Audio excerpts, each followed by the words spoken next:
Então, agora nós vamos ter a terceira palestra. Nós vamos ter isso. Nós vamos ter o professor Eli Ghanem, que fala?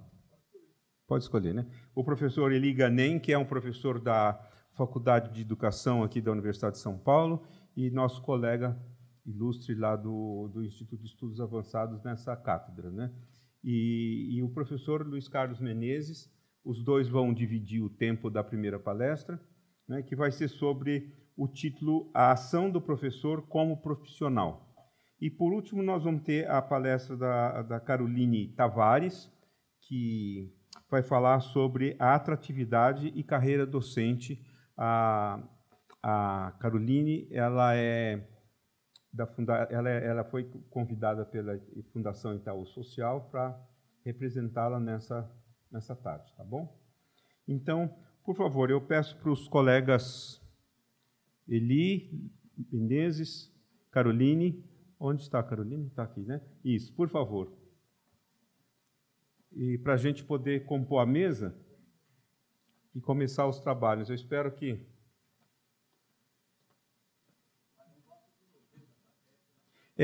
eu estou satisfeito de ver que vocês estão firmes aí, firme e forte, né?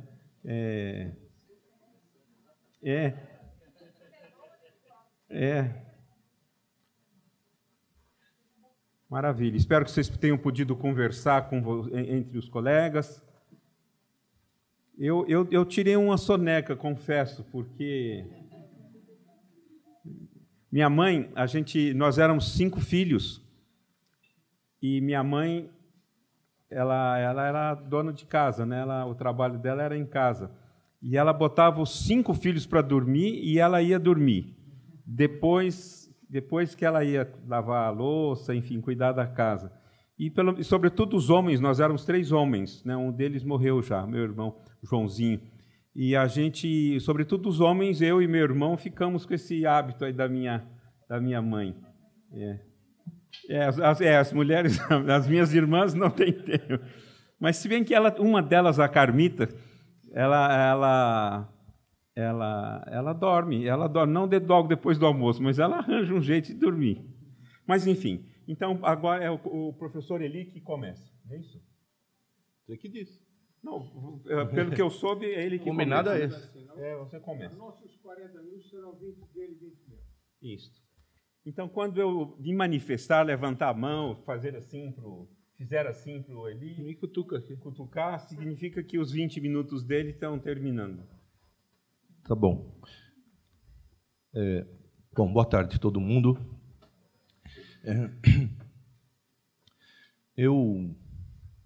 Bom, a gente já começa numa certa desvantagem, dupla ou tripla.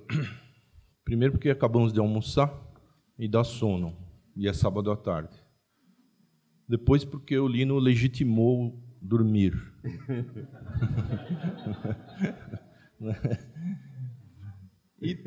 E terceiro porque eu espero perturbar o sono de vocês. Espero ter sucesso, mas vocês precisam ajudar um pouco também. Dar uma sacudida assim, de vez em quando. Preparei, então,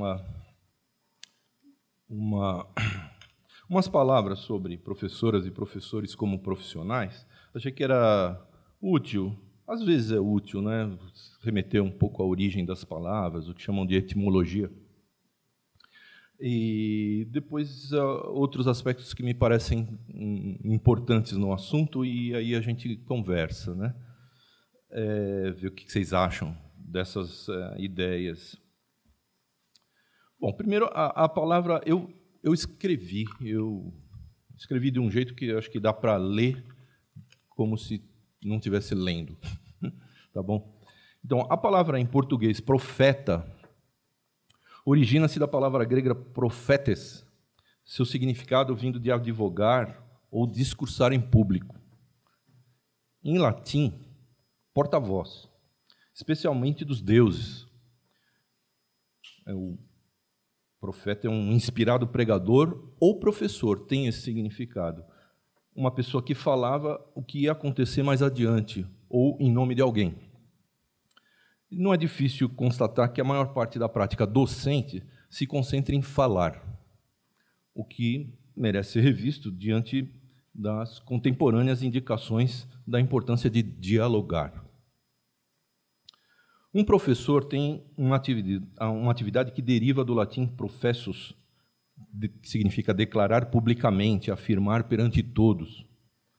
Os primeiros cristãos foram também professores, no sentido de que declaravam publicamente a sua fé, ainda que lhes pudesse custar a vida. Em português, utiliza-se exatamente a mesma palavra que o latim, professor. O inglês médio já utilizava a palavra professor. Não é recomendável confundir com as palavras instrutor, treinador, coach ou tutor.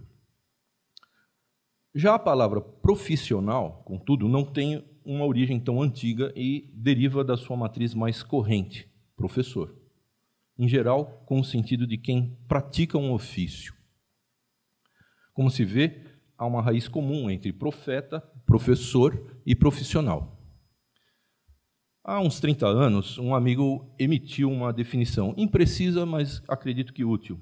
Ele se centrava no verbo fitar, também do latim, fictare, mirar, olhar. Na raiz latina comum, profitere, aquele que vê com antecipação.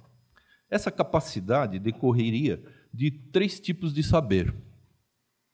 O profeta seria quem porta o saber de origem divina. O profissional teria o saber da experiência. O profeta, o saber de origem divina. O profissional teria o saber da experiência. É o caso de um carpinteiro que sabe o comprimento adequado de uma viga de madeira sem respeitar a medição pela régua, uma vez que sua experiência informa que a viga dilata ou se contrai conforme o tipo de madeira e os efeitos da umidade e do calor. Já a professora teria sua visão prévia decorrente do saber originado dos livros, o terceiro tipo de saber.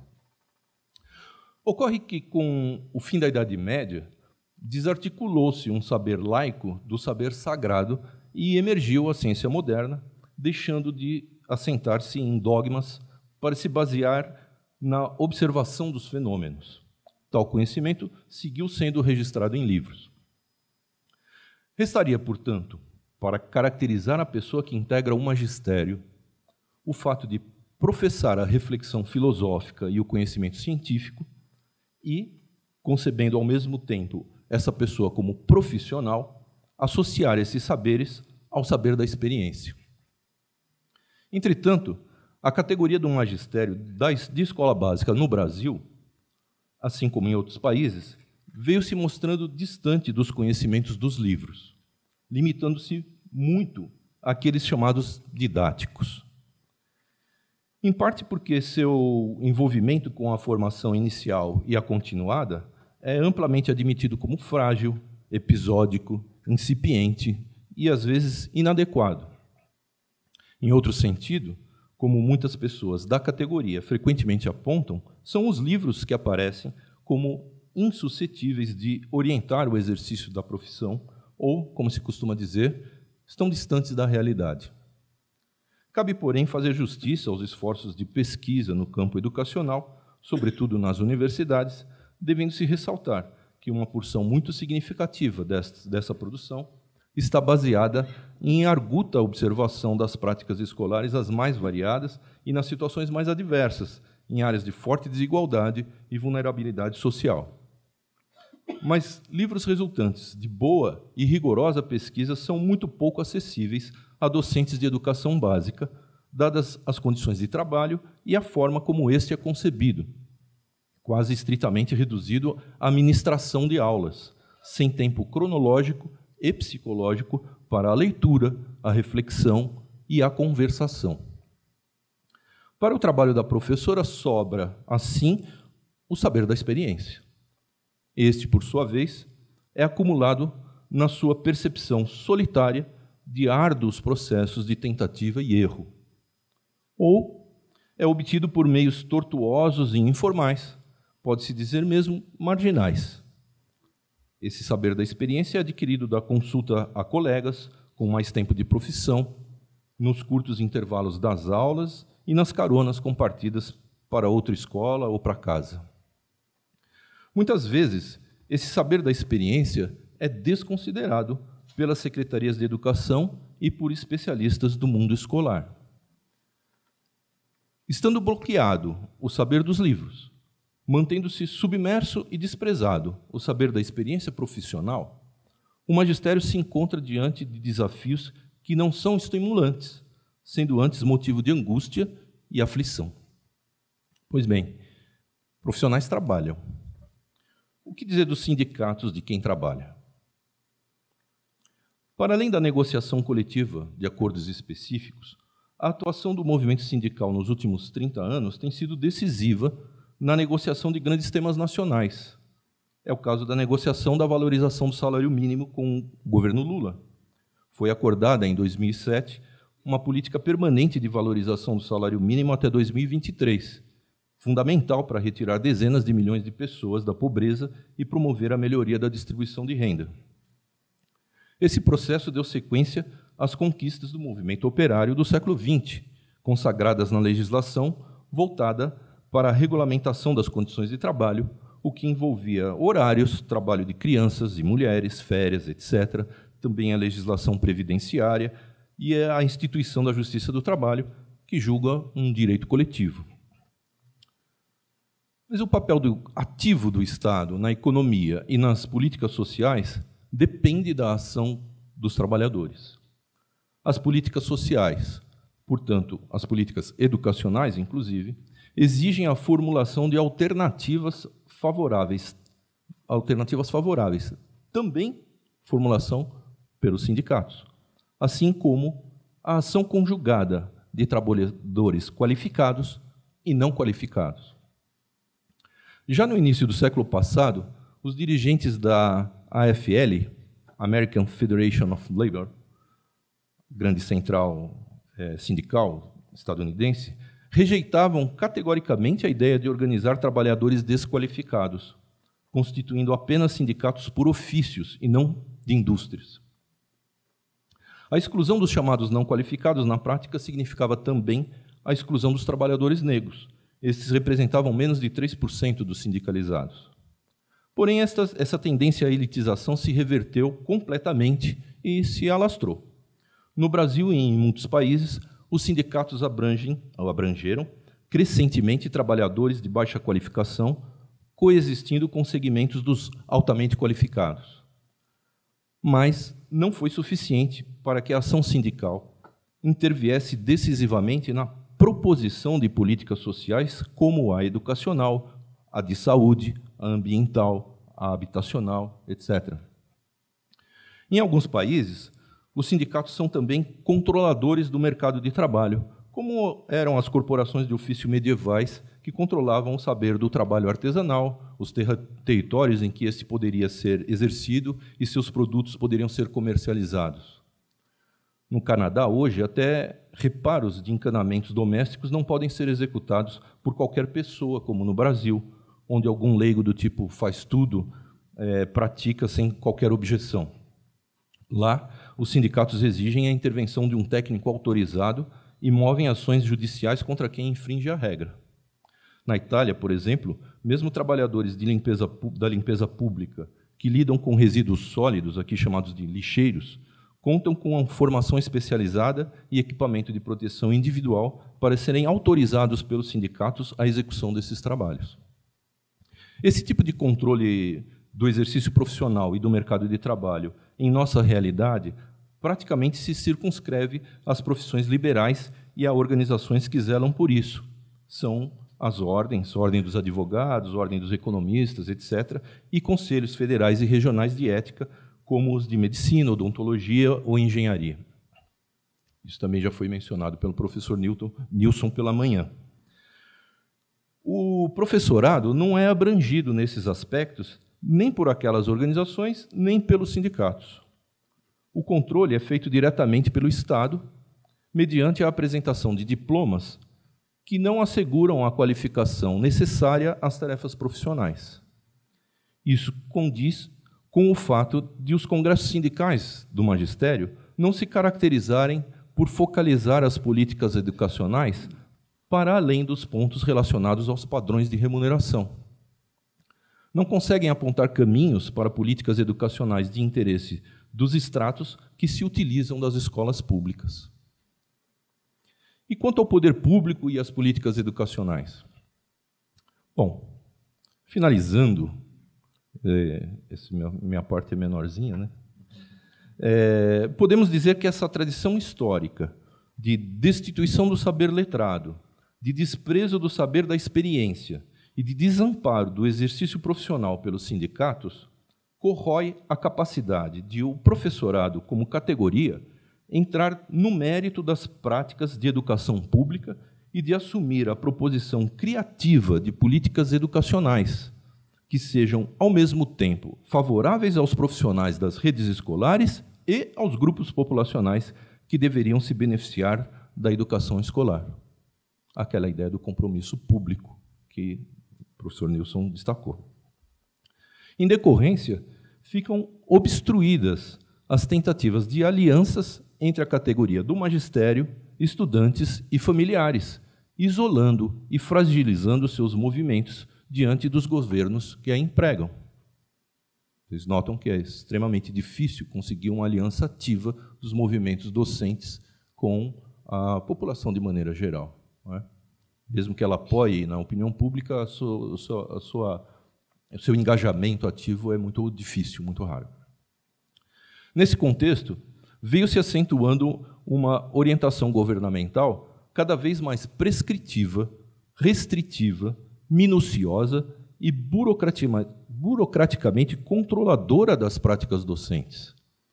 Em escala mundial, está em jogo a questão da autonomia do exercício profissional do professorado. A definição de tipos de profissionalismo docente tem sido frequente, por exemplo, na literatura inglesa. Em 2003, Sachs conclama os professores para que resistam ao profissionalismo chamado gerencialista, pautado por princípios como eficiência, vagamente, como eficiência, eficácia e mudança nas instituições e na profissão. Em seu entender, os professores deveriam se organizar construindo relações entre eles em um profissionalismo democrático, defendendo a profissão, as características de realização de seu trabalho e os objetivos mais amplos da educação. Vocês devem lembrar que o início da apresentação do professor Nilson foram exatamente os objetivos constitucionais para a educação. E Sachs dizia: resistir à implantação de uma identidade pautada pelo individualismo, pela competição e controlada externamente ao grupo profissional. Lembremos da instituição dos bônus por rendimento em São Paulo. É a matriz do profissionalismo gerencialista. Eu, particularmente, penso que se deve levar em conta que cada professora carrega em si a expressão de duas dimensões que lhes são constitutivas. Nós somos, ao mesmo tempo, funcionários e profissionais. Essas dimensões são opostas, mas inseparáveis, ou seja, uma tensão permanente na prática de cada integrante do magistério. Como funcionários, nossas relações são de reciprocidade com respeito a regras. Fazemos parte de uma hierarquia, somos subordinados a níveis superiores de decisão e nossa prática é delimitada por um regramento escrito, objetivo e fixo, que somos obrigados a obedecer. Como profissionais, temos a necessidade de sermos versáteis para que nosso trabalho esteja à altura de uma realidade diversificada, mutante e, muitas vezes, áspera. Isso nos obriga a sermos flexíveis e criativos, sem o que não será possível cumprir os objetivos constitucionais postos para a educação brasileira. Pleno desenvolvimento da pessoa, seu preparo para o exercício da cidadania e sua qualificação para o trabalho. Não é possível, pois, fazermos frente a esse desafio se nos contivermos no interior das fronteiras de nossa dimensão de funcionários. Será preciso equilibrá-la com a requerida afirmação de nossa dimensão profissional, fortalecendo-nos ao valorizar os saberes da experiência e os combinando com os saberes dos livros, o que implica nos opor sistematicamente à orientação dos governos que insiste em reduzir as pessoas que integram o magistério a trabalhadores unidimensionais e a meros executores de ordenamentos baixados por órgãos posicionados de fora e acima das escolas, nas quais, dia após dia, com o nosso trabalho, nós nos esforçamos por educar. Essencialmente é isso que eu acho que dava para iniciar a conversa. Obrigado.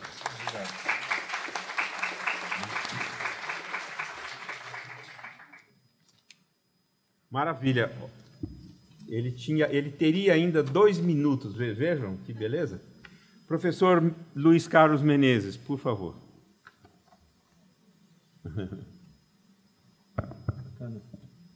Bom, é complicado falar depois de Nilson, Lino, Eli Ganenga. Nós estamos uma varredura das tais das competências e profissionalismo de várias maneiras. Então, eu vou fazer um exercício de olhar o desafio atual, que é diferente do desafio de sempre, e mostrar que coisas mudaram e para que coisas a escola não tem acompanhado. Mas eu quero começar por fazer um pequeno depoimento. Eu fiz aquela pergunta provocadora do botar a culpa no professor, né? Que foi rapidamente denunciada por vocês, eu gostei muito. Eu me pergunto, o que a gente pode fazer diante disso? Isso é uma escola incapaz de acolher todos, especialmente em certas circunstâncias. No Conselho Estadual de Educação, há coisa de 1 ano e pouco, eu tinha feito uma proposta e conduzi uma comissão de atenção especial a crianças e jovens em situação de vulnerabilidade social. A proposta ia ser aprovada, mas um dos colegas objetou, disse que ia votar contra e tal. Eu retirei a proposta. E houve um clamor, como retirou a proposta? Eu digo aqui, eu vou querer compreender depois. Quando a Bernadette tornou-se presidente, a Bernadette Gatti, nossa colega, estava aqui, e sugeriu que eu retomasse a proposta. Eu falei, eu retomo, se esse colega que foi contra agora entrar na comissão. E ele topou. Obrigado. Desafiado.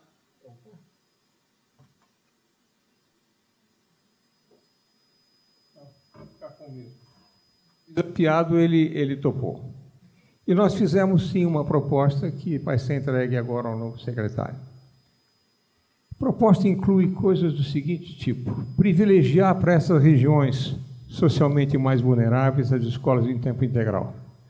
Não colocá-la nos lugares, bairros de classe média alta, etc., em que o seu aluno, além de ir para a escola, ainda faz a fonoaudióloga, não sei quantos e tal. Botar escolas de tempo integral nas regiões mais frágeis. Garantir ao diretor um conjunto de contratos que não dependam de aprovação para ele substituir, porque nessas regiões o absenteísmo é especialmente grande. Usar os espaços vazios dessas escolas para preparo profissional, cursos técnicos, etc., para atrair a comunidade para a participação. Ou seja, nós temos umas 5 ou 6 recomendações para evitar que, precisamente onde nós perdemos o estudante que abandona o ensino médio, onde nós temos uma escola mais acolhedora e mais eficaz. Eu espero que a gente consiga avançar nessa direção, que é diferente de, aspas, botar a culpa no professor. Tá certo? É dar outras condições para a escola. Mas eu quero discutir as competências do professor na prática, né, diante dos desafios atuais. A escola da sociedade industrial, nós a herdamos. A sociedade industrial se despediu de nós há poucas décadas e a escola não se transformou. Nós continuamos com a escola da sociedade industrial. E ela funciona como indústria. Você põe 35, 40 alunos numa sala, porque é mais barato botar só 4. É como uma linha de montagem, tá certo? Você não faz uma linha de montagem para produzir um televisor. Você quer produzir 1000 por dia, e todos iguaizinhos, ISO não sei quantos. A nossa escola, que é parecida com a indústria, funciona assim. Você faz um exame, que é para o sujeito devolver o que o professor explicou, e se todo mundo explicar e resolver direitinho, todo mundo nota 10, idêntico, ISO não sei quantos. A ideia da diversidade, da diferença, da variedade de interesses não está acolhida por essa escola. A escola da sociedade industrial não pretendia promover todos, pretendia selecionar. Eu fiz o meu primário, naquela época, numa escola pública. Quando eu completei o primário, que era de 4 anos, metade dos meus colegas tinham abandonado a escola. Isso no ponto final do ônibus 12, no Jabaquara, mais meia hora a pé. Cá atrás do aeroporto. Eu encontrava depois esses meus colegas vendendo bala e tal no estádio do Pacaembu, sabiam fazer troco direitinho, mas eles não tinham completado o primário. Quem completava o primário tinha que fazer 1 ano de um curso de admissão, que era uma espécie de curso vestibular. Quem passasse no exame de admissão ia para a segunda parte, que se chamava ginásio. Essa seleção, quem terminasse o ensino médio na escola pública já estava feito, passava em qualquer vestibular, porque eram escolas de elite. Eram escolas, o Culto à Ciência, em Campinas, o Roosevelt, em São Paulo. Nós sabíamos de nome e sobrenome em cada uma dessas escolas. E o que significava que a educação fazia? Ela ia selecionando, produzindo uma pirâmide que na base tinha o semi-analfabeto, depois você vinha ao segundo patamar, que era o encarregado na indústria, o capataz na agricultura, capaz de escrever um bilhete, e lá no penúltimo degrau você tinha o engenheiro de prancheta. Essas profissões todas, essas ocupações todas, não existem mais. O operário industrial virou robô, o encarregado é um dispositivo, e o engenheiro de prancheta virou o que nós chamamos de AutoCAD, que é o Computer Aided Design, Computer Aided Manufacturing. Ou seja, a escola continua pondo gente para fora e selecionando, e não promovendo todos, mas não tem mais emprego para essa gente. Quer dizer, hoje, educar dignamente é preparar para fazer o que máquinas e sistemas não fazem. E máquinas e sistemas estão fazendo quase tudo. Tem até o sexo virtual, que só passa vírus de computador, não passa os outros, né? Então, a ideia de educar para uma vida digna significa a promoção de todos, e nós não estamos sendo capazes de fazer isso. E isso esbarra em competências que nós vamos ter que desenvolver. Avaliar, para nós, ainda é uma prova escrita no final do período. Ora, se você quer promover, de fato, as competências, vamos lembrar de algumas dessas competências, das 10 competências que o Lino mencionou da Base Nacional Comum, como investigar, elaborar hipóteses, verificar hipóteses, etc., com critérios científicos, tecnológicos. Só tem um jeito de aprender essas coisas, que é realizando, fazendo isso, fazendo hipóteses, checando essas hipóteses, usando esses critérios.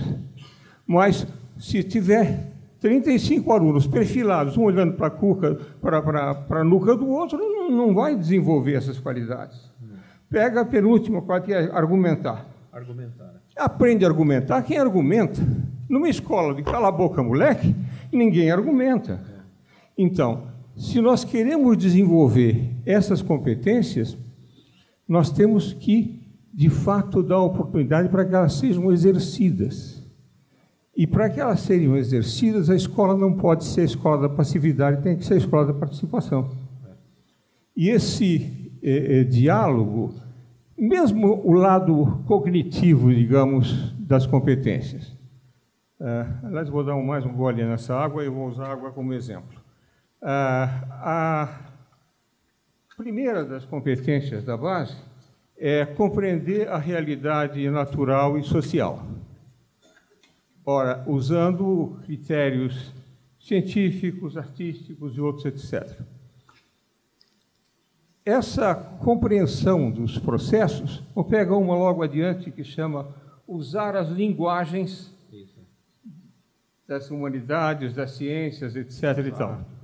Ora, você só usa essa linguagem se você exercer essa linguagem. E exercer em classe, na sala de aula, né? E a gente aprende coisas porque a ideia da velha escola que selecionava, não promovia, é você informa, o professor era um informador, ele tinha a competência do discurso, ele era um informador e o aluno recebia. Aliás, a ideia que se tinha de currículo é lista de pontos, lista do discurso de quem ensina. Para novas competências, currículo tem que ser o percurso de atividades de quem aprende. E, portanto, a própria sala de aula, o Lino mencionou, a sala de aula que nós temos não convida a essa participação. Todo mundo perfilado, quietinho, devia ter mesas, espaço de movimento, etc. Pega essa competência do domínio de linguagens, né? Como eu falei que eu abri água, eu estou com a garganta seca. Se você olhar qualquer copo d'água, tem informações para o consumidor. Características físico-químicas, pH 25 Celsius, aproximadamente 6. Muitos de nós passamos pela aula de química, um ou outro saberá que essa água é levemente ácida. O que significa pH 6? É uma informação. Em termos de matemática, pH, potencial hidrogênio iônico, é menos o logaritmo da concentração de íons de hidrogênio. Todos nós aqui passamos pela escola, aprendemos isso, esquecemos com a graça de Deus, nosso Senhor. Com exceção de meia dúzia de químicos aqui. Tá certo? Significa pH 6. 6, 1 sobre 10 a 6 é 1 sobre 1 milhão, que é 10 à potência 6. Então, se o log, menos o log é 6, significa que 1 cada milhão de moléculas de água está ionizada. E, portanto, ela é levemente ácida. Acima de 7, ela é alcalina. Tem umas propagandas, tome água não sei quantos, pH 10, alcalina e tal, e com vanádio. Vocês já viram essa propaganda? Faço eu o que com o vanádio? Por que pH 10 é melhor que pH 6? Sei lá, mas vende produtos, tá certo? A gente usa até a fórmula do MC2 do Einstein para vender a pasta de dente. Por quê? Porque nós somos ignorantes do ponto de vista do domínio das linguagens, que é o que se prescreve na competência 3 ou coisa assim da Base Nacional Curricular. Nós não aprendemos as linguagens e usamos linguagens. Às vezes você diz, eu passei por perto, estavam conversando esses dois sábios cidadãos que estão aqui à minha esquerda, né? O Nilson estava conversando com eles estavam falando e o Nilson falou, não, e a moda, né? Moda. Que moda era esse, né? Depois eu fui interpelá-lo e conferi que ele estava falando de uma certa moda. Será que é calça jeans esfarrapada que está na moda agora? Medida mais frequente? Na realidade, numa certa amostragem, chama-se moda linguagem. Estou falando de uma linguagem, tanto quanto o logaritmo é uma linguagem. O conjunto de ocorrências mais frequentes. Não precisa ser majoritário, mas é mais frequente. E, portanto, ele estava mencionando a moda num certo sentido. Essas muitas linguagens que a gente usa nas ciências humanas, naturais, nas artes, etc., você passa por um edifício, sei lá, me ocorre na Praça João Mendes, o prédio da Justiça, lá, você diz, é um neoclássico. Aí você olha de lá, tem um banco, esse é Art Deco. Aquele é moderno. São linguagens. Essas linguagens são dominadas, não são dominadas? Eu tenho feito um exercício com o hino nacional, que um certo ministro obrigou a que as crianças fossem filmadas cantando, etc. Há pelo menos 10 palavras que você acha 1 em 100 pessoas que sabem o que ela significa. No hino nacional, que é decorado e repetido. Então, eu estou falando em domínio de linguagens para dizer como é o jeito de você avaliar certas competências. É a prova escrita, no fim do mês. Se você aprende na ação, tem que ser avaliado em contexto. Não adianta fazer uma provinha, tá certo? Se você vive uma circunstância e você avalia, você tem que avaliar em contexto. Avaliar sendo feito, havendo avaliado o resultado do que é feito em cada uma das competências desenvolvidas numa sala de aula ou numa escola. E não, eu faço o discurso, você ouve o meu discurso e repete direitinho na prova escrita. Ou você é treinado para fazer um certo algoritmo e depois... Essa modificação na demanda, e essa modificação é até do mercado de trabalho, para usar um palavrão. Hoje, a moça que passa, quando você passar por isso aqui no supermercado, ela passa uma leitora óptica em cima desse código aqui. E ela não sabe que isso aqui é um vetor. Vetor em matemática é um conjunto de números ordenados, etc. Ela não sabe que o 789... que são os primeiros 3 números, significa Brasil. Esse produto foi feito no Brasil. Você pega um produto importado, esses primeiros números são diferentes. Ela não sabe que isso é um vetor, não sabe o que tem no código de barra e não sabe que laser, Light Amplification by Stimulating Electromagnetic Radiation, é uma luz coerente capaz de passar informação. E ela está perdendo o emprego rapidinho, porque assim como tem o sem parar nas estradas de rodagem, em muitos países não precisa mais de caixa. Já dá baixa no seu cartão de crédito. Essa informação. Essa mudança no mundo do trabalho, que nós temos que produzir gente, que permitir que se construa na escola saberes, competências, para fazer o que máquinas e sistemas não fazem. Máquinas e sistemas não têm critério prático, ético e estético. Tem gente que acha que já terá. O Kurzweil, num dos últimos livros dele, fala que a inteligência moral já está sendo desenvolvida por sistemas. Inteligência moral, o que quer que isso signifique? Então, nós estamos num mundo que cada um precisa de novas competências. Cadê a condição escolar, salas de aula, etc., e tal, em que essas competências são desenvolvidas? Você não precisa mais informar, você precisa dar elementos para usar a informação. E o que tem de informação em maquininhas como essa é impressionante.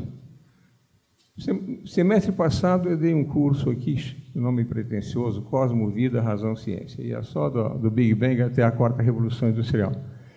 E eu tinha dúvidas, porque nem todos os meus alunos, desde a pós-graduação, não eram todos físicos, e mesmo alguns físicos não sabiam disso. E como é que eu vou explicar interação nuclear fraca? É responsável pelo decaimento do nêutron.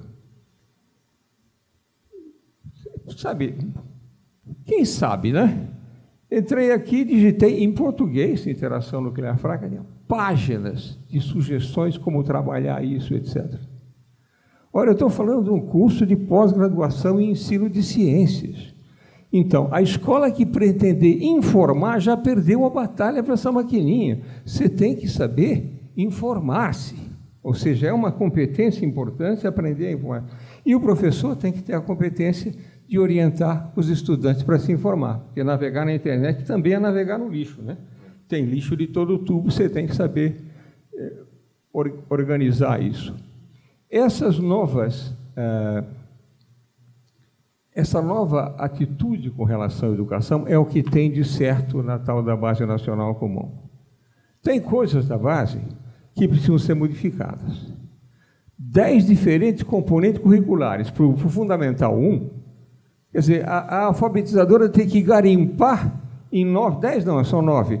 Em 9 componentes, o que ela vai fazer, aí tem que ter uma síntese.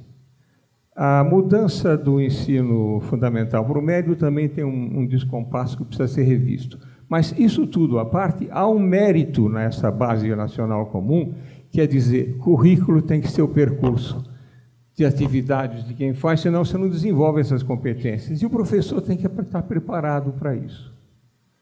Ora, O que é que nós, professores, temos que demandar diante disso? Nós temos que demandar um programa eficaz de apoio e formação continuada para todos os nossos professores. Isso é possível de fazer. Possível de fazer, em parte à distância, em parte com programa nas escolas.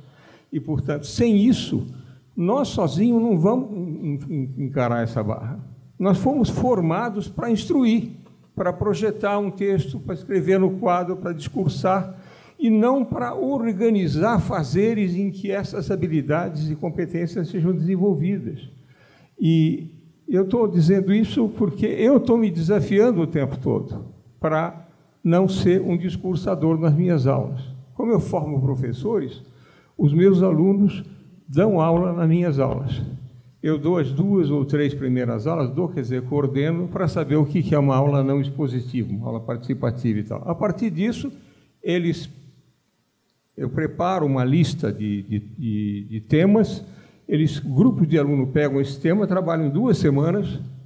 Uma semana antes da aula que eles vão dar, eles distribuem para a turma uma questão estimulante das leituras que os colegas farão na aula deles, recolhem depois essas questões e, uma semana depois, devolvem comentado. Ou seja, eles exercem a profissão na minha aula. Eu estou falando, pós-graduação em ensino de ciência, eles têm que exercer o trabalho deles e não.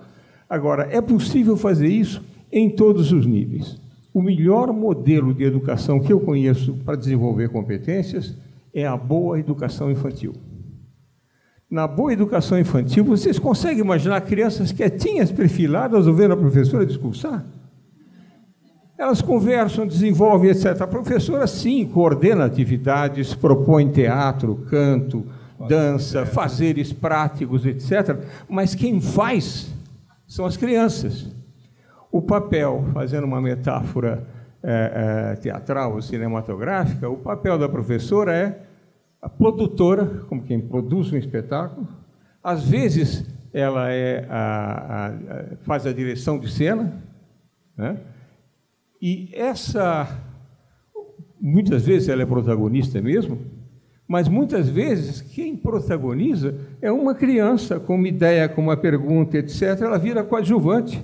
Então, essas múltiplas funções que uma professora de educação infantil, boa professora, faz, nós, das etapas mais avançadas, temos que aprender a fazer. Ou seja, ter aulas que são bochicho, participação, panelinhas que se antagonizam às vezes. O conflito é absolutamente essencial em toda a sala de aula. Conflito é bom. Conflito é diferentes pessoas pensando diferente, discordando. Aliás, aprender a discordar é uma das coisas mais importantes na escola. Conflito não é nem desrespeito, nem tapa. Conflito é olhares distintos, ênfases distintas. Agora, são competências difíceis de desenvolver e nós precisamos, urgentemente, eu espero que esse nosso trabalho, que é de 5 anos, aprenda com boas escolas. Nós temos muito boas escolas e muito bons professores nesse país. Nós temos que pegar esses bons exemplos, valorizá-los e difundi-los. Eu vou à escola praticamente toda semana. E eu vou para aprender, não vou para ensinar. Eu tenho visto belíssimos trabalhos. E se há um momento importante na escola, é o conselho de classe.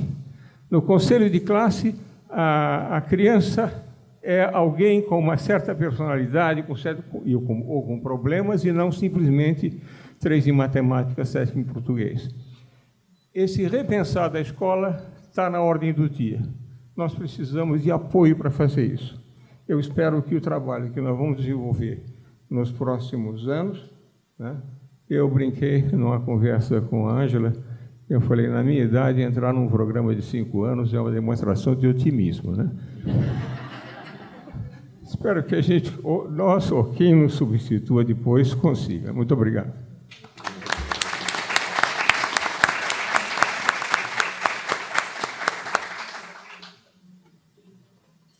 Por favor, Carolina. Obrigada.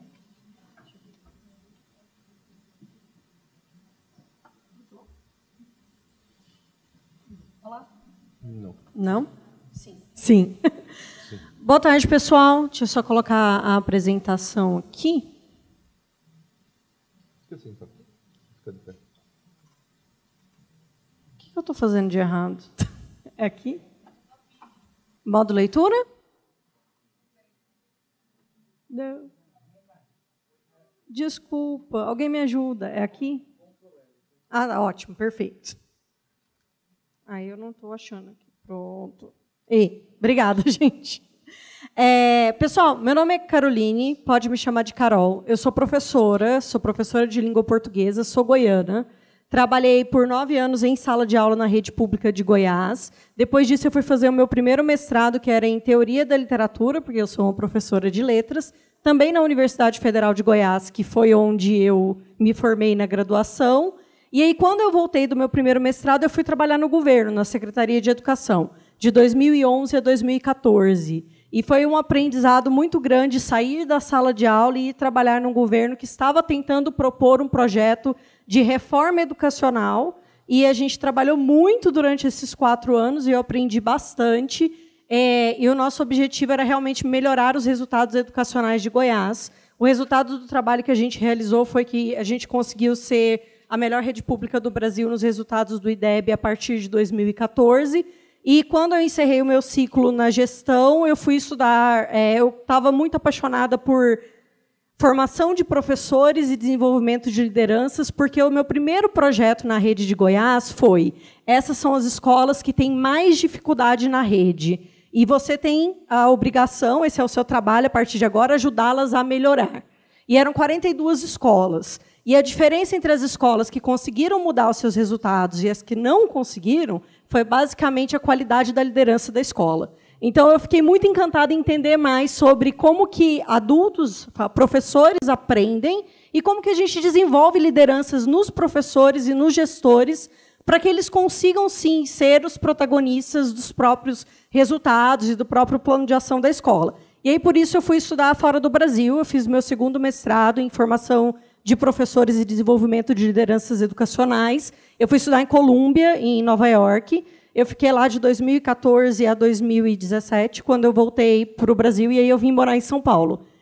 A princípio, eu trabalhava numa startup de educação, que estava tentando ajudar também escolas públicas a desburocratizar o processo, para o professor ter mais tempo para o que importa, para ele planejar, para ele estudar, em vez de ele perder todo esse tempo preenchendo diário de classe ou resolvendo burocracia. E, desde 2018, eu deixei essa startup e comecei a trabalhar nesse projeto onde eu estou agora, que é um movimento de organizações da sociedade civil, professores e especialistas, em prol de melhores políticas docentes para os professores das escolas públicas, num objetivo de garantir que os professores sejam bem capacitados, bem remunerados, com a profissão a qual eles estão satisfeitos e com boas condições de trabalho. E, por isso, durante esse ano de 2018, em que eu fiquei nesse movimento, a gente ficou basicamente produzindo muito conhecimento a respeito, então, de o que a gente precisa fazer e quem precisa fazer o quê para garantir boas políticas docentes para o professor. Porque já é um consenso no Brasil inteiro de que o professor é o elemento mais importante para garantir a aprendizagem dos alunos. E você pode entender isso de 2 formas. E há países, e a gente vai ver um pouquinho sobre isso, que entendem isso de 2 formas. Há países que entendem, então, se ele é o elemento mais importante, ele é o responsável, a culpa é dele, e eu vou colocar toda a culpa nele e eu não tenho culpa de nada. Porque ele é o responsável pelo aprendizado do aluno. E há países que vão por outros caminhos, que são, se ele é o elemento mais importante, é esse elemento que eu vou valorizar, é esse elemento no qual eu vou investir a capacitação dele em salários competitivos, numa boa carreira. E vamos adivinhar aqui, qual você acha, qual dos 2 caminhos que garantem a aprendizagem dos alunos, o caminho A ou o caminho B? É o caminho B. E a gente vai ver um pouquinho sobre isso hoje. Eu trouxe um compilado de pesquisas, tanto pesquisas de opinião com professores brasileiros, tanto estudos de literatura comparada de políticas docentes no Brasil e na América Latina, quanto o que esses países que são considerados os melhores... Oi. O que eu fiz de errado? Não, por causa da câmera. Oi. Te pegar bem. Ah, é ali. Tudo bem. Oi. E o que então que esses países fazem? Que milagre é esse que eles fazem, que eles conseguem garantir professores com bons salários, com uma boa carreira, bem capacitados, e que eles estão satisfeitos com o trabalho deles. E a gente vai falar um pouquinho sobre isso em 40 minutos, mas a ideia é a gente começar a conversa aqui e continuar conversando durante o período de debate, e também, obviamente, posso deixar o meu contato com vocês, para que a gente continue conversando sobre isso. Durante o almoço, eu tive a oportunidade de conhecer uma coordenadora pedagógica sensacional, e eu tenho certeza que existem outros professores e coordenadores como ela aqui, eu adoraria conhecer um pouco mais de vocês. Tá. Como eu havia falado, existe já esse consenso mundial de que o professor ele é dos fatores que influenciam a aprendizagem dos alunos. Obviamente, existem os fatores extraescolares, aos quais a gente, educadores, não tem muito controle, como, por exemplo, os fatores de vulnerabilidade social e por aí vai. Mas, dentre os fatores intraescolares, o que é mais importante é o professor. E aí, obviamente, tem duas abordagens para isso, como eu disse. Ou você faz, já que ele é o mais importante, eu vou colocar toda a culpa nele. Se ele não der conta, eu mando ele embora, trago outro, coloco no lugar que não vai dar conta, obviamente, porque não tem milagre. Mas eu chamo carinhosamente isso do modelo máquina de salsicha, que é você tratar o professor não como um sujeito competente e capaz de realizar o seu trabalho, mas sim como, se não dá certo, eu tiro e coloco outro, como se fosse um chip de computador. E uma outra abordagem, que é essa abordagem a qual eu defendo e sobre a qual a gente vai falar um pouquinho mais, é a de estruturar, então, uma boa carreira para esse professor, e, a partir dessa carreira bem estruturada, você consegue garantir que não são só os heróis ou os que não têm opção que estão buscando a carreira, mas sim todo mundo quer ser professor, porque é uma carreira atrativa e todo mundo, enfim, todo mundo quer seguir essa carreira. Esse aqui nem é tão relevante, mas, enfim. Apesar da importância do professor, no Brasil, o ano passado a gente fez essa pesquisa em parceria com a Fundação Itaú Social. Só para esclarecer de novo, apesar de estar Caroline Tavares e Itaú Social, eu não trabalho no Itaú Social. Mas estamos aí, Patrícia, se quiser meu currículo. Mas a gente fez essa pesquisa com o IBOP, em parceria com a Fundação Itaú Social, em que foram entrevistados 2.160 professores do Brasil inteiro, com relevância estatística. E a gente vai ver bastante dessa pesquisa aqui, e não sei se vocês viram quando ela saiu na mídia o ano passado também. Mas essa pergunta específica ela é bem interessante, porque ela diz assim, de 0 a 10, qual é a possibilidade de você indicar a sua profissão para um jovem? 49% dos professores disseram que jamais indicariam a sua profissão para ninguém. E a gente está falando aqui do ator, do elemento mais importante para a aprendizagem dos alunos. Quais são os motivos, então, que eles falam que eles não indicariam a sua profissão para alguém? Eles falam que a sua carreira é desvalorizada, e depois eu posso mandar o link da pesquisa inteira para quem quiser ver, tá bom? Eles falam que eles são mal remunerados, né? Eu também sou professora e eu falaria as mesmas coisas. Sobre problemas de rotina desgastante, que acho que de manhã falaram bastante sobre o burnout, que a profissão docente realmente gera. A falta de infraestrutura e de recursos, a falta de base familiar do aluno que vem para a escola, a falta de interesse do aluno e a má qualidade do ensino, de um modo geral, infraestrutura, gestão e tudo mais. E aí a gente perguntou, tá, mas para você se sentir valorizado, o que você acha que deveria ser feito? Aí a gente jurava que viria, eu quero ter um salário melhor. E veio, mas veio em 4º lugar. O que veio primeiro eu quero que invistam no meu desenvolvimento profissional. Eu quero melhorar. Eu quero ser um bom professor. Quer dizer que o professor acha que ele não é bom? Não é isso. Ele só acha que é dever do seu empregador te dar tempo e recursos para que ele se desenvolva profissionalmente, ao invés dele ter que gastar o seu próprio tempo e os seus próprios recursos para o seu desenvolvimento. Em segundo lugar, ele quer ser ouvido quando políticas importantes são pensadas para a educação, porque hoje tudo vem de cima para baixo. E mais na frente, na pesquisa, eles ainda falam que eles não confiam nos governantes, porque o projeto muda à luz da mudança de governo e eles não têm segurança de que um projeto que vale a pena será continuado e nem que um projeto que não vale a pena será descontinuado. Ele não confia que o governo tem essa capacidade. Então, ele quer ser ouvido quando essas políticas são propostas, porque ele sabe do que os seus alunos precisam e eles sabem do que a rede precisa. Em terceiro lugar, ele gostaria que a sociedade o visse como um profissional capaz, competente e que está realizando um bom trabalho. E aí, em quarto lugar, ele queria melhores salários. Então, o salário vem, sim, ele é importante, mas ele não vem em primeiro lugar. Tem outras coisas, e você vê o valor que o professor dá para a própria carreira, de que o salário é importante, mas mais do que isso, ele quer se desenvolver mais ainda para ser o melhor professor, para melhorar o aprendizado dos seus alunos. E aí tem essa pesquisa que foi feita por um livrinho muito legal que eu posso passar para vocês também. Ele só tem online, mas eu mando o PDF caso vocês queiram, que é um estudo de literatura comparada realizada pelo BID, em que eles comparam políticas de educação no Brasil e em outros países da América Latina. E aí, com base nesse estudo, eles trazem assim, mas o que os jovens falam que para eles seria importante para eles escolherem a docência? Então, ele diz que é uma motivação intrínseca, ou seja, se ele tiver esse interesse de ensinar pessoas e de melhorar a educação, ele escolheria essa carreira por esse motivo. Se a profissão docente tiver um prestígio na sociedade, ele escolheria essa profissão porque ele quer estar entre os melhores. Salário e bônus. Então, o salário inicial competitivo com as outras profissões, pessoa graduada no ensino superior, quer ganhar um salário semelhante a outras pessoas graduadas no ensino superior. E a gente vai ver um pouquinho mais para frente que isso não acontece, não é só no Brasil, mas quase no mundo inteiro. A diferença entre o salário do professor e o salário de outras pessoas com o mesmo nível de graduação tem um buraco entre um e outro de 52%, mais ou menos. Estou chutando agora, mas eu acho que é isso. A gente vai ver o dado um pouquinho para frente. Não é para sair chorando, tá? O diagnóstico é triste, mas é para a gente conversar e tentar achar soluções. Que senão o povo vai sair daqui super deprimido e eu vou ser a culpada. Ainda mais porque é a última fala da tarde.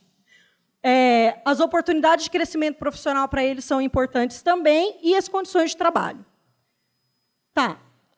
No caso brasileiro, nessa mesma pesquisa em que entrevistamos 2.160 professores, a gente vê que a maioria dos fatores que eles trazem para ter escolhido a profissão são de motivação intrínseca. Porque a maioria isso só deixa claro que não é porque a carreira é linda que as pessoas estão escolhendo a profissão. Então, tem dois fatores. Os fatores de estou escolhendo a profissão docente porque eu tenho prazer em ensinar, em transmitir conhecimento, porque eu acho que eu vou mudar o mundo e por aí vai. E alguns fatores ligados à falta de escolha. Eu escolhi a profissão docente porque é o que paga melhor na minha região, ou uma das poucas profissões que tem vaga na minha região, ou porque era o único curso superior da minha cidade. E eu sou de Goiás, né? Isso acontece muito em Goiás. Em muitas cidades do interior tem pouquíssimas opções de cursos e muitas pessoas vão para a docência. Eu já ouvi isso de professores que queria fazer psicologia, mas só tinha matemática, então eu fiz matemática. E aí virei professora de matemática. Então, tem esses dois fatores. Ou eu vou para a docência porque eu sou intrinsecamente motivada a isso, ou por falta de opção mesmo. E aí, aquela opinião de professores, mas no Todos pela Educação, eles também fizeram uma pesquisa com jovens entre 15 e 17 anos em 2017. E uma das perguntas foi, você algum dia pensou em ser professor? E aí teve 22, porque alguns falaram não, jamais. Uns 13% falou sim, inclusive é o que eu estou fazendo agora, estou estudando para ser professor. Mas uns 22% disseram, pensei, mas desisti. E aí a gente fez uma segunda pergunta para esse pessoal. Então, você que pensou e que desistiu por quê? E aí ele fala que ele desistiu porque as condições de trabalho são inadequadas, porque os salários são baixos e porque tem baixo prestígio da profissão. E aqui está bem resumido, mas como era uma pergunta aberta, alguns falaram, eu, como aluno, não respeito o meu professor. Então, eu não quero ser professor, porque eu não vou ser respeitado pelos alunos. Então, bem, não é para chorar, tá, gente? Vamos tentar ser mais otimista no final. Sim, e tudo isso a gente está pensando na atratividade da carreira, né? Que é esses jovens que a gente está querendo atrair para ser professor, Afinal de contas, há vários estudos dizendo que nos próximos 2 anos, os 47% dos professores estarão aposentando, e a gente precisa trazer mais professor para a carreira, senão não vai ter quem ensina os alunos. É isso, não é? Eu estou chutando aqui, mas eu não tenho de cabeça, não. Ah, sim, é verdade. Agora tem a reforma da Previdência. Não vamos falar sobre isso agora. A gente já está falando sobre a carreira estar precarizada e mal desenhada. A gente vai colocar mais uma camada de complexidade nessa conversa. Vou tentar contar umas piadas aí para deixar mais feliz. Então, no Brasil e em muitos lugares do mundo, são poucos os que desejam ser professores. Mas tem algumas exceções. E aqui tem alguns países em que, sim, a atratividade é alta, entre, por exemplo, quem quer ser engenheiro e quem quer ser professor. O engenheiro é o verde, o professor é o azulzinho. E aí o laranjinha é a diferença entre um e outro. Poucos querem, mas muitos entram. Por exemplo, no Brasil, muitas pessoas entram na carreira, como eu disse, por eliminação e não por vontade. O curso de pedagogia é um dos cursos mais procurados do Brasil, porque tem muita oferta. Então, está muito procurado porque todo mundo quer ser professor de educação infantil ou coordenador pedagógico. Não, é porque tem muita oferta, tem muito curso à noite, tem muito curso EAD, é um curso fácil de conseguir pagar, enfim. E o problema é esse, porque muitos entram... É um dos cursos mais procurados do Brasil. A cada 100 alunos de pedagogia, 51 desistem no meio do processo.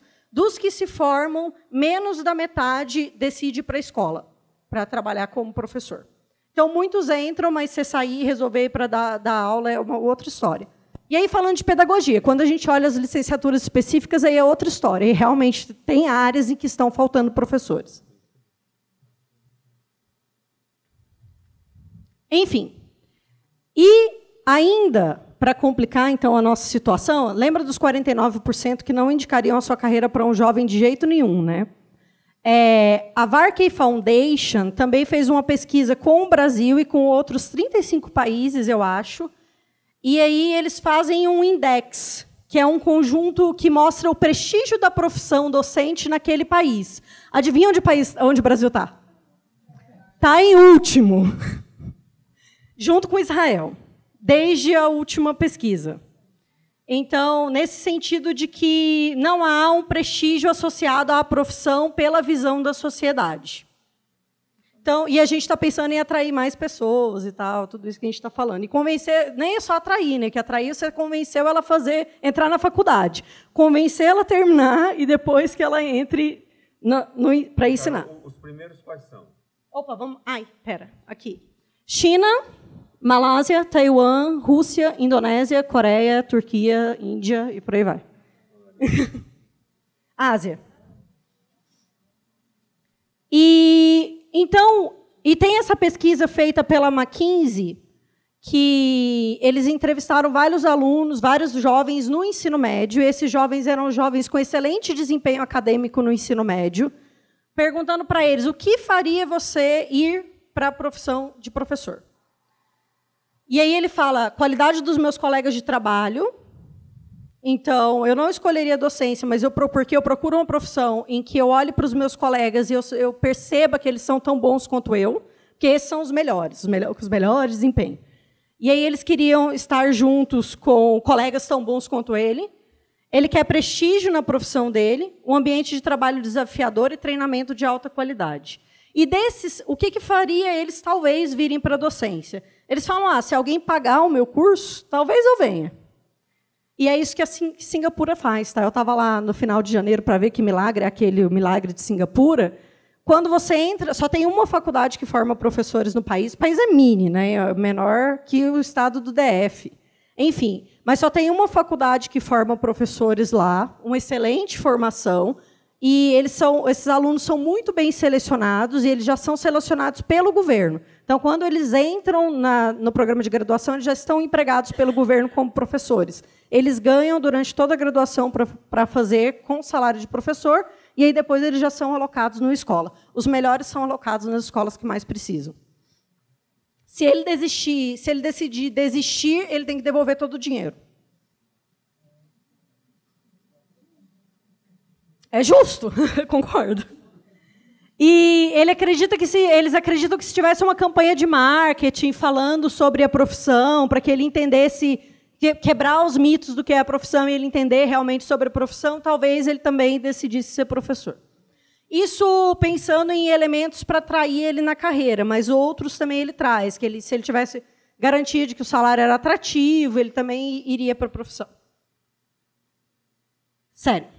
E aí a gente entra nos pontos de carreira. E aí a gente vai entrar especificamente sobre o caso brasileiro, com alguns exemplos de que outros países estão fazendo na América Latina para resolver, que tem problemas semelhantes e o que eles estão fazendo para tentar resolver. Não quer dizer que possa ser replicado, mas é só para a gente oxigenar o cérebro e não ficar só pensando em dado ruim.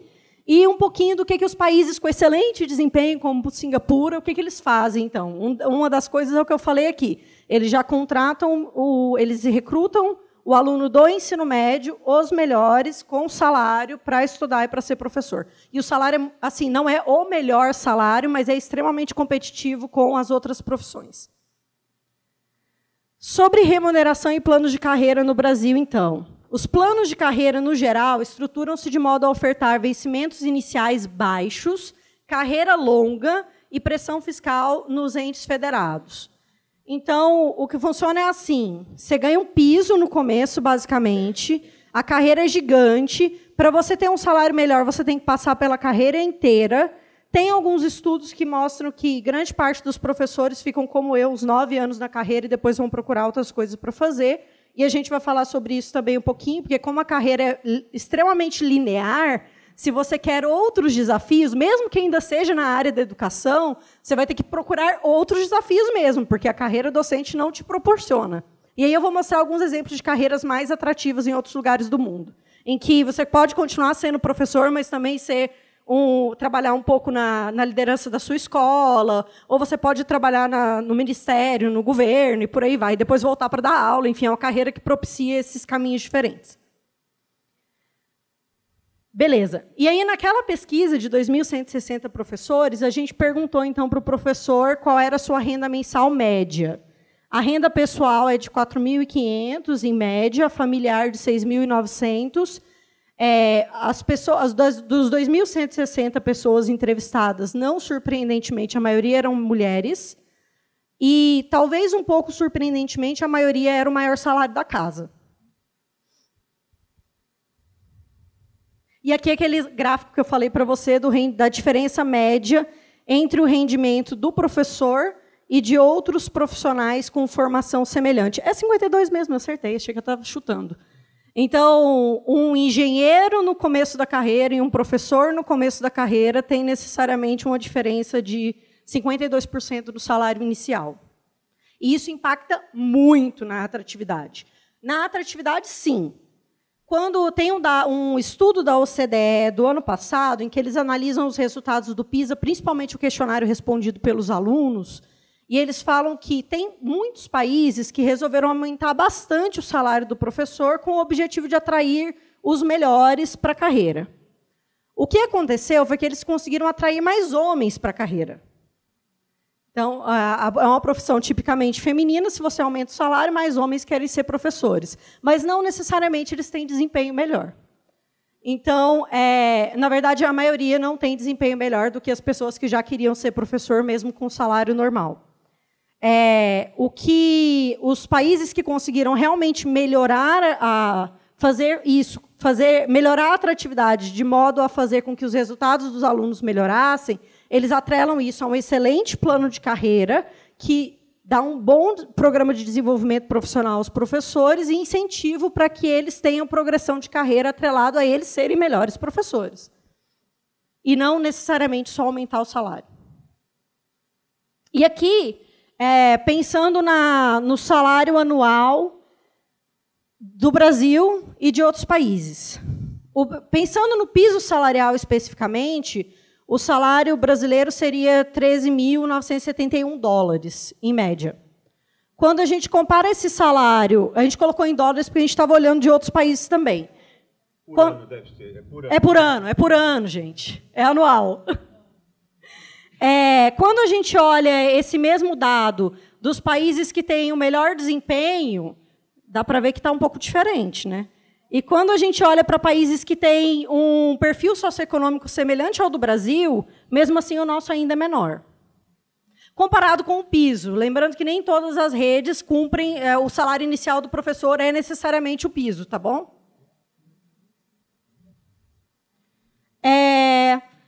O plano, e aí voltando para aquela ideia do plano de carreira, de que o plano de carreira brasileiro, em sua maioria, cada rede tem o seu próprio plano, mas em sua maioria eles não, é uma estrutura extremamente linear, em que eles não consideram a melhoria do professor enquanto professor como critério para progressão de carreira. Os critérios normalmente são: eu trabalhei 5 anos, tenho um aumento de salário, ou eu entreguei um título e aí, e aí eu tenho um aumento de salário. Então é muito mais passivo do que atrelado a eu ser um melhor professor. Então, os critérios mais comuns no Brasil são tempo de serviço mais titulação. E a tendência nos países com melhor desempenho são as competências profissionais, que foi o que a gente falou bastante aqui durante a manhã. Eita, aumentou muito agora, não? Aqui é um exemplo da matriz de competências chilenas que eles usam para desenhar a carreira do professor. Eu vou trazer, a próxima vai ser mais fácil de ver. É da Austrália e eu traduzi, então o outro estava em espanhol, esse está em português, vai estar mais fácil. E esse é um exemplo da matriz de competências australiana. E ela mede desde o que você espera de um professor graduado, o que você espera de um professor proficiente, o que você espera de um professor altamente competente e o que você espera de um professor líder. Isso é só um dos referentes, que é o referente de desenvolvimento físico, social e características dos estudantes. Então, o que você espera para esse referencial dos professores graduados? Que ele demonstre conhecimento e compreensão das características dos estudantes e como elas podem afetar no seu aprendizado. E o que você espera do professor proficiente? Que ele use estratégias de ensino baseadas em conhecimento físico, social e intelectual e das características dos estudantes. O que você espera do professor altamente competente? Que ele consiga selecionar de um repertório de ensino flexível e efetivo para se adequar ao desenvolvimento físico, social e intelectual e as características dos estudantes. E o que você espera do líder? O líder é o professor na Austrália que pode ser formador de outros professores. E, normalmente, ele é um mentor do graduado. Quando uma pessoa nova entra na carreira na Austrália, ele é acompanhado durante os primeiros 3 anos por um professor extremamente experiente. E esse professor é esse que está nesse padrão de líder aqui. Então, o que ele tem que ser capaz de fazer? Ele tem que ser capaz de liderar os colegas para selecionar e desenvolver estratégias de ensino para melhorar o aprendizado dos estudantes, usando o conhecimento do desenvolvimento físico, social e intelectual e características dos estudantes. Isso é só um exemplo de referencial, se eu não me engano, são quase 53 dessas linhazinhas. Eu tenho ele inteiro traduzido, se alguém quiser ver, é só me pedir que eu mando também. Deixa eu só tomar mais um pouco d'água. Então, a carreira inteira da Austrália é desenhada nisso. Os programas de formação de professores, eles eles querem formar os professores para que eles sejam capazes de fazer isso. As redes de ensino contratam professores que sejam capazes de fazer isso no nível graduado, porque ele está acabando de ser contratado, pelo menos. E ele tem uma progressão de carreira à medida que ele desenvolve essas coisas. E como ele é acompanhado por um professor líder, eles se ajudam para que ele se desenvolva ao longo do processo. E aí a gente fala um pouco... esse livro é muito legal. Infelizmente, esse é um livro de também estudo de educação comparada, em que a Linda Dallin Hammond e outros pesquisadores eles correram o mundo, porque ela estava tentando descobrir então, o que esses países, como a Austrália, Singapura, Finlândia, qual é a mágica? Como que eles conseguem fazer com que seus alunos aprendam? E aí o que eles descobriram é que, basicamente, não tem segredo, mas tem políticas docentes muito bem estruturadas, e uma delas é o desenho de carreira. Então, não pensar uma carreira em que as atribuições e as responsabilidades de um professor sejam estáticas, ou que o professor nem saiba o que é esperado dele. Do tipo, o que você espera que eu faça? Ninguém nunca me disse, né? Eu estou aqui fazendo o que eu acho que é certo e eu vou aprendendo. Pelo menos comigo foi assim, então estou falando da minha própria experiência. Meu ensino, minha licenciatura não me ensinou a ser professora. Os meus primeiros alunos tiveram uma professora não tão boa assim, coitados, ainda bem que eles não estão aqui. Opa, não, na internet, não posso falar isso. Mas eu fui aprendendo com os meus erros, foi tentativa e erro. Nossa, isso funciona, isso não funciona. Se eu fizer assim, talvez funcione. Eu participava de um grupo de colegas em que a gente tinha liberdade para assistir uma aula do outro, e aí eu via que ele fazia uma coisa que eu não conseguia fazer, e ele conseguia fazer aquele aluno específico, que também era meu aluno, se desenvolver. E aí eu falava, vou fazer parecido. E por aí fui indo, mas foi tentativa e erro. E a ideia é você não precisar, que o processo não precisa ser assim tão sofrido. Isso pode ser desenhado em conjunto, que nem esse documento que eu mostrei da Austrália, não é um documento que o governo desenhou e entregou para os professores. Foi um processo de construção que durou 5 anos e todos os professores do país foram ouvidos. E foi uma construção conjunta entre professores universitários, o sindicato da carreira, tanto que o sindicato acha que é dono desses referenciais. Todos se sentem donos porque todos participaram do processo de construção. Então, não é um documento que veio de cima para baixo. No Chile, a mesma coisa. Foi uma construção conjunta de consensos. As pessoas da Austrália, inclusive, falam muito sobre isso, que se eles fossem escrever os documentos eles mesmos, talvez tivesse saído um documento melhor, mas que, do jeito que ele saiu, ele é o melhor possível, porque todo mundo se enxerga naquele documento, porque todo mundo produziu junto. Então, que todo mundo faça esse consenso do que se espera do professor, ou responda a famosa pergunta do o que o professor tem que saber e ser capaz de fazer. E isso guia todo, como eu falei para vocês, toda a carreira, desde a formação inicial até a progressão da carreira. Beleza. E isso é um modelo de carreira de Singapura. Como eu falei para vocês, eles têm trilhas diferentes. Então, ele entra como professor em sala de aula, aqui. E se ele quiser seguir a trilha e todos esses é com o mesmo salário, tá? Não quer dizer que se ele escolher seguir a trilha do ensino e ser um excelente professor, que ele vai ganhar menos que as outras trilhas, não. A progressão é para o mesmo salário. Então, ele pode escolher, eu quero ser um excelente professor. Então, ele vai se desenvolver nessa área, ele vai ser um excelente professor e ser remunerado para isso. Ele pode escolher a trilha de liderança, e aí ele pode chegar até diretor-geral de ensino. E ele pode escolher a trilha de especialista, e aí ele vira um formador de professores, à medida que ele vai avançando na carreira. E a gente pode conversar mais sobre isso depois também. Isso aqui é uma pesquisa que a Deloitte, que é uma consultoria famosinha aí, fez em vários países, 36, estou aqui colando, com 12 mil jovens, e incluiu o Brasil, por isso que é tão legal. E esses jovens são todos da geração X e Z. Então, são pessoas que ou estão entrando no mercado de trabalho agora, ou estão na faculdade, estão pensando o que eles vão fazer da vida depois. Aí perguntam, então, o que você procura numa profissão? Aí eles falam, impactar positivamente a sociedade e o meio ambiente, criar ideias inovadoras, produtos e serviços, gerar emprego, desenvolvimento de carreira e melhorar a vida das pessoas, e enfatizar a inclusão e diversidade no ambiente de trabalho. Então, isso é importante para essas novas gerações. A carreira docente endereça grande parte desses desafios. Ele se sentiria... Opa, estou acabando, eu juro. Ele se sentiria desafiado a ser um professor. Mas, infelizmente, como a carreira não é atrativa, eles acabam não tendo a docência como uma opção. E por que isso é importante para a gente? Porque são eles que a gente está pensando em atrair para a carreira. Então, são eles os futuros professores, pensando que, se tudo der certo, em 10 anos, grande parte dos professores vão estar se aposentando, e a gente vai precisar de novos professores.